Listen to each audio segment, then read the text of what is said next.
सीतापुर में बाघ की दहशत है। बाघ कब और कहां से आ जाएं, किसे शिकार बना लें, कहा नहीं जा सकता।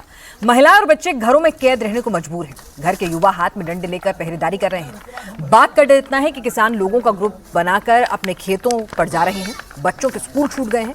हालांकि स्थानीय विधायक के एक्टिव होने से वन विभाग भी सक्रिय है। बाघ को पकड़ने के लिए जगह जगह पिंजरे लगाए गए हैं, ट्रैप कैमरे लगाए गए हैं, एक्सपर्ट को बुलाया गया है। इन सब कोशिशों के बावजूद स्थानीय लोग दहशत में हैं।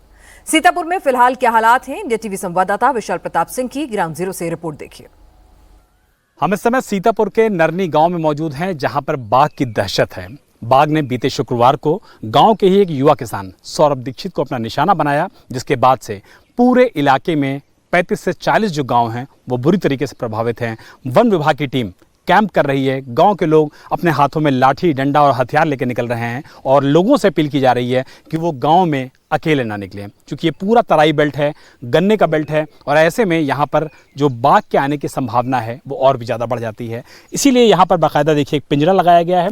पिंजरा इस तरीके का ऑटोमेटिक है कि अगर बाघ इसके अंदर जाता है, बकरी को भी लगाया गया है उसको शिकार करने के लिए, तो ये ऑटोमेटिक पिंजरा नीचे गिर जाएगा और बाघ इसमें कैद हो जाएगा। यानी कि जो तैयारी है वो वन विभाग की पूरी हो गई है। अब सबको इंतज़ार है कि इस ट्रैप में जो बाघ है वो फंसे और उसके बाद वो वन विभाग आगे की जो कार्रवाई है उसको आगे बढ़ाए।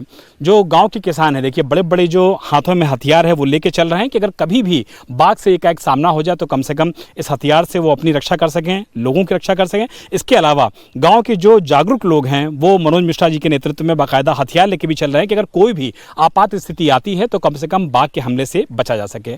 मन में कितना खौफ है, कितना डर है, मूवमेंट कैसा हो रहा है? इतना डर है, घर आने के लिए भी परेशानी 10-15 हो जाई थी हन। तब हम कई जो 2-3 जने ठाणे रही थी हन और ये जो चारा बनावत है काज के चारा खेत में अब हन और भूसा है ही नहीं और तब 2-3 जने बचाई थन, कोई आए ना जाए और डर तो अंदर पैदा है तो नींद तक नहीं आती हमें नींद भी नहीं आ रही है। नींद नहीं आ रही है। दिखाई रहो खेत में, जिस खेत में हवा नहीं चलती तो हमारे बाघ आ रहा है। आप बताइए, रात में आप लोग को नींद नहीं आ रही है? दहशत इतनी ज्यादा है? इतना दहशत फैल गया है उस रोज से, जब जिस दिन से ये कांड हुआ है सौरभ दीक्षित का, उस दिन से सभी में लगभग इस पूरे इलाके में इतना खौफ फैला हुआ है कि रातों तक नींद नहीं आती है।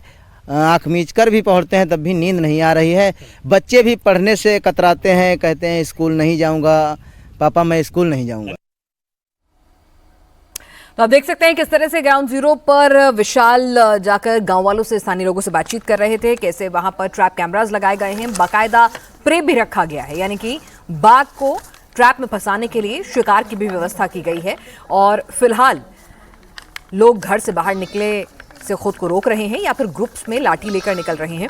स्थानीय विधायक भी इस मुद्दे को पुरजोर तरीके से उठा रहा है। बाघ के बाकायदा फुटप्रिंट्स जो हैं उनको देखकर उसकी स्टडी की जा रही है। देखिए कि किस तरह से पिंजरा जो है उसके लिए ट्रैप लगाया गया है। ट्रैप के अंदर पूरा उसको कैमोफ्लेज किया गया है, उसे पेड़ पत्ती से ढका गया है, ऐसे लगे कि वो खेत खलिहानों के बीच में से ही घूम रहा है और वहां उसके लिए बाकायदा प्रे भी रखा गया है।